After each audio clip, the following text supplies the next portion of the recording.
Get a free trial and 10% off your first purchase from today's sponsor at squarespace.com/forge. The vice grip. It has been around since the early 1920s. A blacksmith from Denmark moved to Nebraska and he wanted a superior thingamabob holding device. And in 1924, the first patent for the locking vice grips was created. And since then, it has become a tool that is in almost everybody's toolbox. It's been known as the superior nut rounder. Never the ideal tool for the job, but sometimes the only tool for the job. Every blacksmith's dream when holding a pair of tongs was sometimes having a third hand, because squeezing would sometimes catch you up. But the vice grip's ability to lock onto a workpiece has made it a famous and widely copied tool all around the world. So I want to make my own. Put myself in old Bill Peterson's shoes in the 1920s, so let's jump into it. I think how the vice grip works is quite fascinating. First of all, we have an adjustment screw down here that moves the bottom of this little toggle link. And that has the effect of opening or closing the jaw as the jaw pivots around this axis. Now the moving handle can also pull the toggle out and open the jaw, which all works together to make the icing on the cake of this design, which is the over-center toggle mechanism. As you bring the jaws down onto your workpiece with just the right setting, as you squeeze, you're able to bring the pivot point of the toggle past the center line, making it all lock into place. I've got these two bits of wood nailed together to visualize these two components in the mechanism that make it all work. They freely move about, opening and closing the jaw, just like this, until it goes past center, at which point you cannot open the jaw because it's blocked. On the other side of center, you can open the jaw all day long. You get past center, it ain't going nowhere.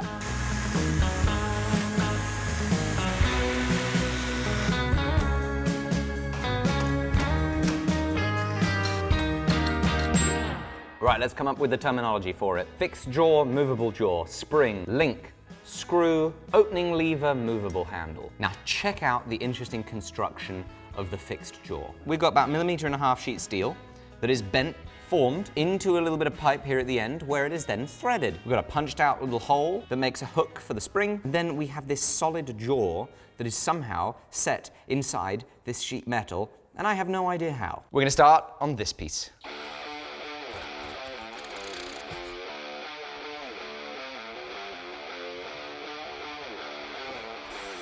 Ah! Ah!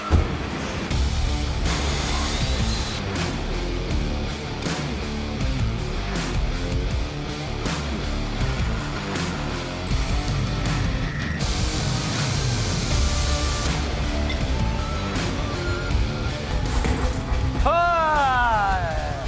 In the face!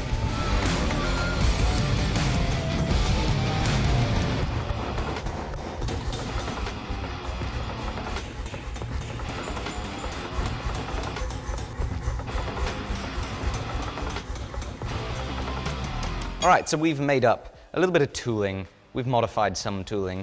You'll notice that this punch-like object has an end that has a little vague similarity to the radius right here in the sheet metal of the fixed jaw.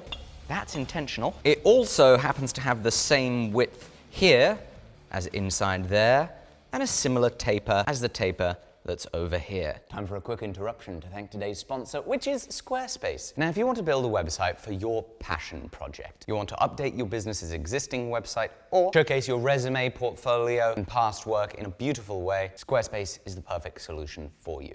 They have countless drag and drop themes, and so building a website doesn't require coding experience or spending money on expensive website designers. You can update it as you need, even on the go. For example, if I want to update my homepage here, I'm in the app on my phone. It is as easy as this. I can then hit done, save changes. I can see how it looks on desktop. I can check my analytics, manage inventory, and much more. You can sell in person using Squarespace Point of Sale. Then all you got to do is get yourself a card reader. I just got one. Use Squarespace scheduling to book group classes or one-to-one appointments. It's an all-in-one platform, so you can get your domain there too. You can get a free trial to see how good it is at squarespace.com/forge, and you'll get 10% off your first purchase using code FORGE at checkout. Let's get back to the video. My current line of scheming involves shoving some sheet metal down through this hole. And so let's cut a little bit of sheet and see how it goes.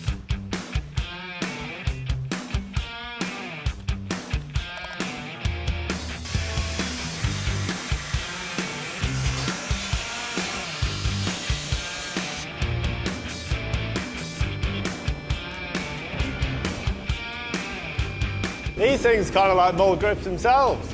They are indeed. These are vice grips, a variation of what we're making.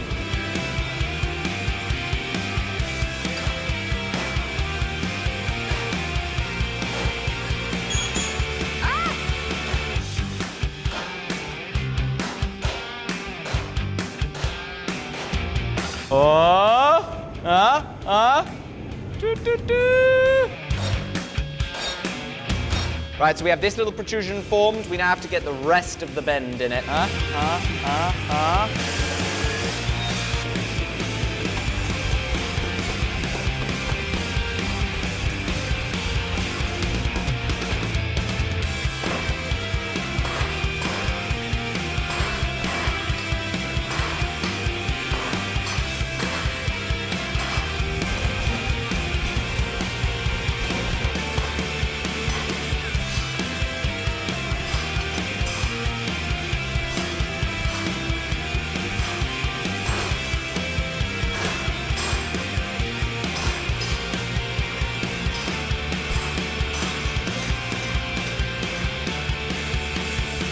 So how you can do this then? Well, I'm going to attempt to smack a fuller on top of this swage and get this thing bent in half.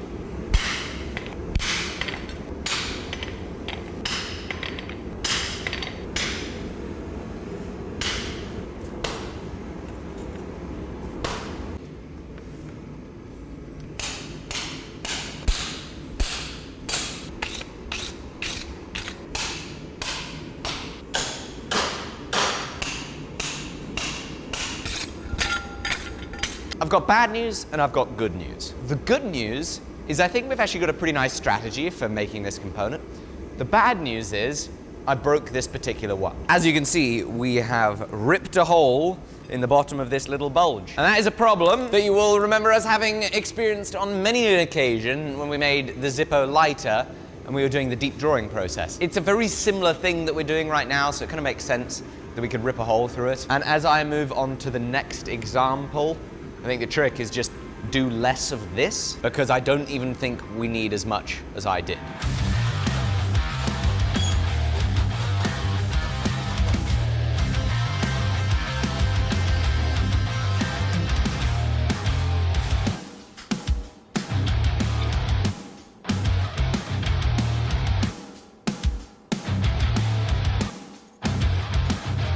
It is looking much better this time around. I'm feeling fairly good about it. Also getting burnt regularly.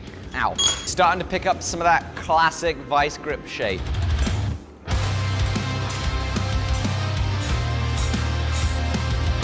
So this punch that I made has been quite the Swiss Army knife, because what I've been doing is I used this domed end to form this protrusion, and then, because I made the cross-section similar to the final cross-section with a bulge here in the middle, I've been able to use it as a sizing tool for this internal portion of the U-shape. So as you can see, the cross-section of this goes from thin to wide to thin. Okay, now what we can do is we can trim off the excess.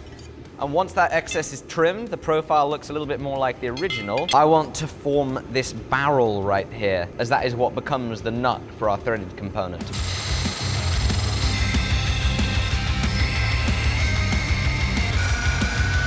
All right, so now we're gonna see if we can close up this barrel.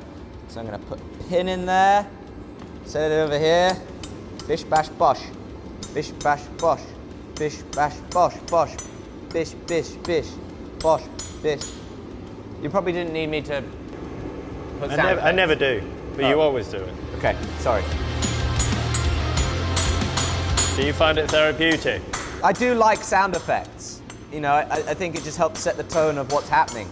Like I'm hammering, so I want to be able to say bish, bash, bosh. It's actually looking like half a pair of vice grips.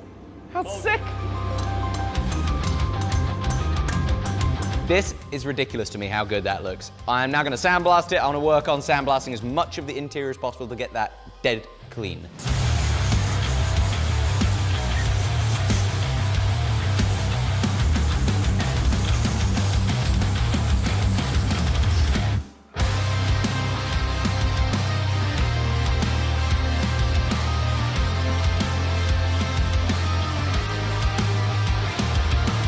I'm actually really surprised with just how much of this has been forged. I thought a lot of this was going to be cold work, cold sheet metal work, but especially now I've kind of dug into it, it's a lot stouter than I initially recognized. And this was also a much more complex part than I imagined. I'm chuffed to bits with how it's looking so far. Please don't forget to check out today's sponsor, which was Squarespace. Check them out down below. I'd love it if you also went to the Alec Steele Co. We're running massive discounts in order to clear out that warehouse, and so you can get an unbeatable price on a belt grinder body. All you gotta do is get a motor, get a VFD, and you will never, ever, ever get such a good quality machine for such low cost. Thanks so much, bye-bye.